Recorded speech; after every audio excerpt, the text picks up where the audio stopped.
Vincent Quigley, a.k.a. Tyrannoï, pour le RPGAD 2018. Question numéro 10. De quelle façon est-ce que le hobby m'a changé? Euh, Quand j'étais plus petit, puis j'en ai parlé dans une autre vidéo, j'étais en fait, je suis toujours quelqu'un d'extrêmement créatif, d'extrêmement qui a besoin d'exprimer sa créativité, qui a besoin de avoir un échappatoire pour toutes les histoires dans sa tête. Je suis plus jeune, on pourrait dire introverti. J'étais quelqu'un qui lisait énormément de livres, qui avait peut-être pas la plus grande facilité à se faire des amis. Grâce au jeu de rôle, entre autres, j'ai rencontré mon meilleur ami depuis toujours, depuis qu'on se connaît, depuis que on est tout jeune. On a notre parcours de jeu de rôle, notre parcours d'amitié et tout ça, c'est fait à travers le jeu de rôle. Euh, Plusieurs mes amis de longue date sont des joueurs de jeux de rôle avec qui j'ai joué longtemps. Et encore aujourd'hui, c'est une façon pour moi de trouver des gens avec des affinités et de me faire des amis. Quelle autre façon est-ce que ça m'a changé? Ça m'a donné la confiance en moi. J'étais quelqu'un d'angoissé plus jeune, je suis encore même à l'occasion, mais d'être capable d'être maître de jeu, puis de tenir une table de 4-5 personnes, puis d'entertainer des gens, ben, ça m'a donné la confiance en moi dans mon travail, de pouvoir faire des présentations, de pouvoir être capable d'amener des points, euh, d'être cohérent, d'être capable d'animer, d'être capable de gérer des gens autour d'une table dans une réunion, de savoir quand on a quelqu'un qui, qui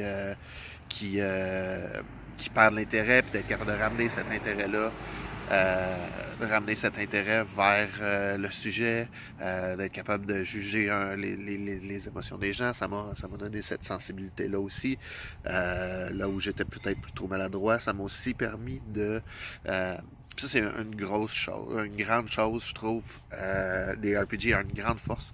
Ça m'a permis de mettre à la place de découvrir certaines réalités, de mettre à la place de certaines personnes, de pouvoir essayer de commencer à comprendre, de commencer à avoir la réflexion par rapport aux gens qui sont peut-être qui ne sont pas des hommes blancs, cis,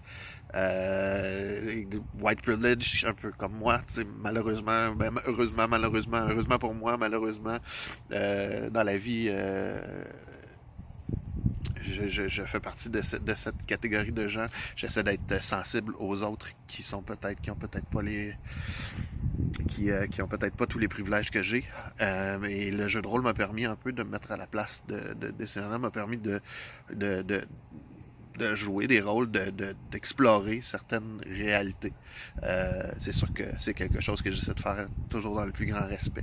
Mais ça permet déjà d'ouvrir la conversation puis de se mettre à la place de ces personnes.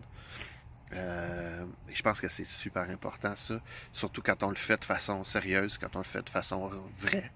Ça nous permet de comprendre des réalités qui sont pas les nôtres. Puis ça m'a fait grandir. Ça m'a changé énormément. Je pense que si j'avais jamais fait de jeu de rôle, je serais peut-être pas je serais peut-être pas aussi conscient et sensible aux autres que je le suis de nos jours. Fait que je pense que ça répond à la question. Je sais pas, j'espère que j'ai pas été trop deep. Encore une fois, je vous invite à suivre les gens qui font le RPGAD, suivre le hashtag RPGAD 2018 pour voir plein de vidéos. Je suis pas mal sûr que la question d'aujourd'hui, vous allez découvrir qu'il y a plusieurs vidéos touchantes, plusieurs témoignages assez touchants. Les jeux de rôle, les gens qui font du jeu de rôle en général sont des gens, dans le fond, le jeu de rôle a souvent changé la vie de ces gens-là. Alors, on se voit demain. Puis, allez voir. Merci à tous ceux qui ont commencé à me suivre. Puis, allez voir les autres personnes qui font RPGAD. Dans une prochaine vidéo, je vais essayer de faire un shout-out à tous ceux qui me suivent. J'ai plein de nouveaux abonnés qui font eux aussi le RPGAD. Donc on se fait une liste. À bientôt. À demain.